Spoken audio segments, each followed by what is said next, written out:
everyone, this is Caroline. Today I'll be moving on to episode 2 in our stories on how I started a food business. The topic for today is training.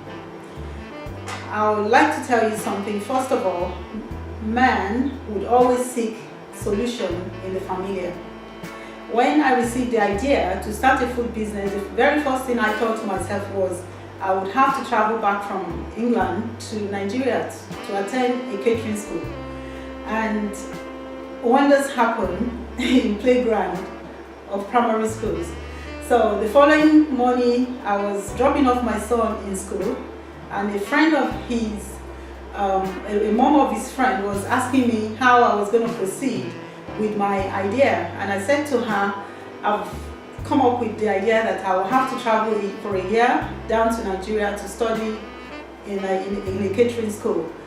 And she looked at me and said to me, "Oh, you leave your 2 little kids and travel home?" I said, "Well, I don't have any choice. There's no catering school that does Nigerian food, a recipe or cuisine here in England." And she was thinking to herself, puzzled, and then in a few minutes after, she said to me, "Caroline, you don't have to go to Nigeria. There are other ways of doing this. You could attend a similar course here in England and then adapt what you have learned to African recipes."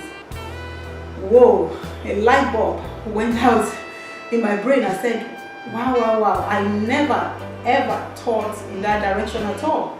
So I said to her, "I think you have just given me a very good solution and I will pursue that." So the following day, I went out and visited a few colleges to see which was suitable to what I wanted to do. So I settled down for South Bank University Bakery School. The lesson that I want to draw from this is that for you to start a food business and be successful at it, is advisable for you to do training. But you can do training to suit your current lifestyle. If you are working 9 to 5, for instance, you don't have to give up your job to go and start a college. You could do evening classes. You could do an online course. You could buy books and learn from books. You could listen to videos or share other people's experiences, or even take a part-time or voluntary work in a catering company that is doing similar to what you're doing. In life, people will say, think outside of the box. But I would want to take it a step further, remove the box completely. That lady did exactly that. She removed the box. My thinking, the box in my head was, to study African food, you must go to Africa. You do not have to go to Africa if you're already an African.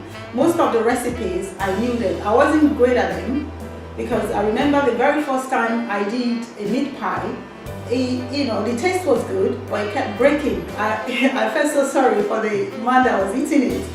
He came on a visit and I gave him the meat pie, and he was eating it. He couldn't complain, but it kept breaking in his hand, and he was looking at me, I was looking at him. It was so funny. So these are the things. You don't worry about perfection when you're starting out. There will be so many critical people. Don't worry about them. You just keep going. Learn as much as you can learn, because to earn you must learn, and the way you do it is according to your own lifestyle. So to me, I will say to you, go to a college if you can, take up an apprenticeship work if you can, or just go to the library and study on how food is prepared, how other people have done it, and that's exactly what I did. In other words, training is not just limited to the classroom. You can do training anyhow, anywhere in the world. The world has opened up.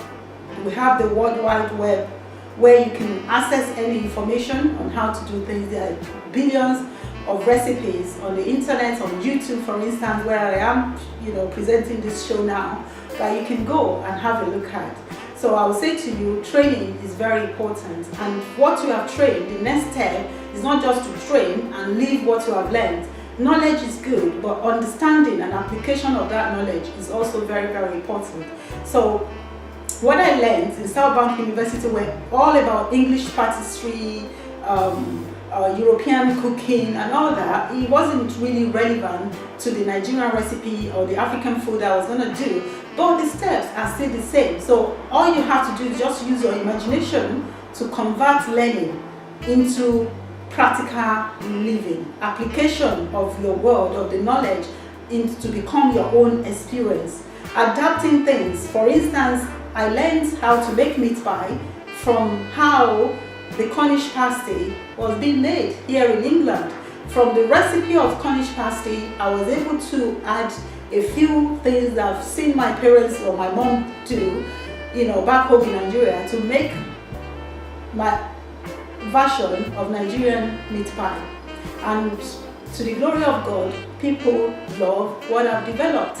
So what I'm saying is that don't just limit yourself to what is out there already. Challenge your imagination, travel, speak to other culture, go attend exhibitions, conferences. That was very, very useful when I started. Southbank University, they were great at it. They were always taking us out for big food fairs, good, food exhibitions, hotel catering, things that are happening around you. Open your eyes and learn from other culture.